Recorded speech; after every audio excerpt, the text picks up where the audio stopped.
the confidence has caught up to the physical and athletic attributes that Mikal has. He has evolved each year into a better and better college player.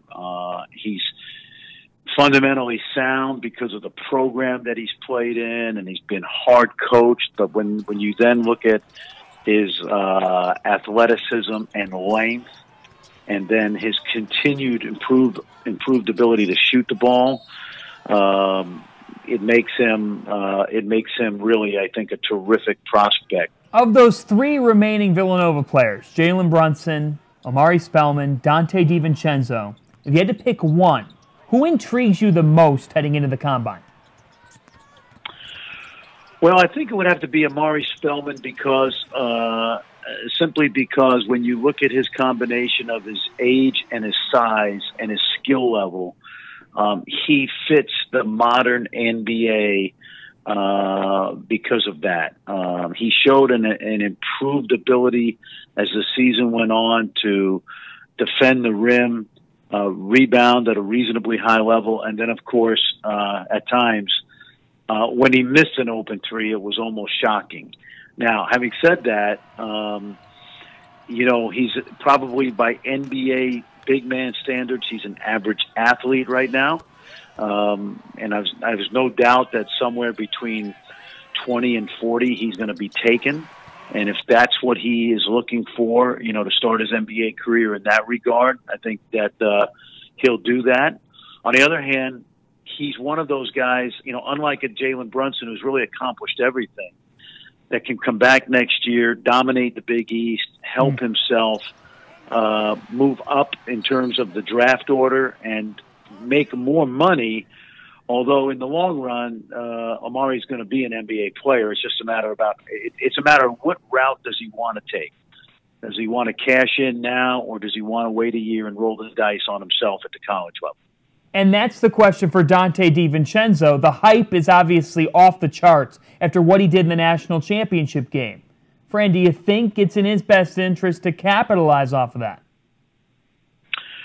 Well, I think Coach Wright would probably feel the same way that many of us who follow the draft feel, and that is if he is certain to get a guarantee to begin his career again somewhere in that 20 to 40 range, it's possible that that's what Dante is going to do. Now, the purist in me says, "Hey, come back for your junior year and make a run at being National Player of the Year." But given the fact that he's got an NCAA championship under his belt, my sense is that Villanova would be best to prepare for him to leave.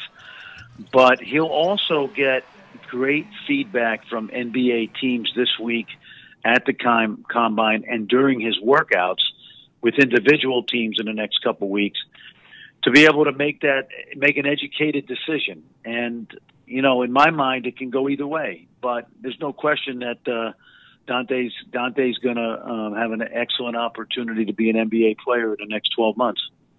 Where can Jalen Brunson fit on an NBA roster? Well, he can fit on all 30 NBA rosters because in Jalen's case, you're looking at a 10-plus year player in the league. Will he ever be a star? That's to be determined. Will he ever be a starter? That's also to be determined. But when you combine the DNA, the toughness, the skill level, the character, he's the kind of guy that will be in the league for a long time, and more than likely towards the end of his career, playoff teams are going to want a guy like him on their roster because I believe he's going to be very, useful both on the court and in the locker room. The guy is I don't mean low maintenance. He is a no maintenance guy. You speak of athleticism, and that jumps off the screen when you watch Kyrie Thomas, and you're very high on him. You follow Fran Fraschilla on Twitter. Fran, what separates Kyrie from other backcourt prospects?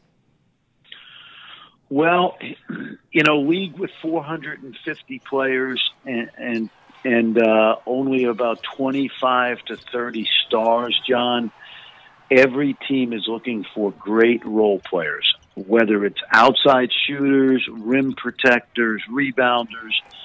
Role players really are as important. They're not as important as the elite players, the Hardens and the guys like Kevin Durant and Steph Curry. But every great team has great role players, and this kid has a chance to be an excellent role player because, number one, he's one of the best perimeter defenders in this draft. He has definitely improved his outside shooting, which can become a strength of his in the league. And then, although size would indicate at the two-guard position that, he's not prototypical, that changes when you look at his 6'10" wingspan. Turning to the rest of the Big East, Fran, who could you see finding their way on an NBA roster? Well, Angel Delgado is a kid that, he is a blue-collar kid. He plays with toughness. He obviously has terrific rebounding instincts. He's certainly not a first-round pick, and he certainly may be one of those guys that has to, let's say, play himself onto a roster, but his combination of toughness and nose for the basketball will not hurt him. Guys like, off the top of my head, Keelan Martin, Trayvon Blewett, J.P. McCure, these are all guys that have proven themselves at the highest level of college basketball.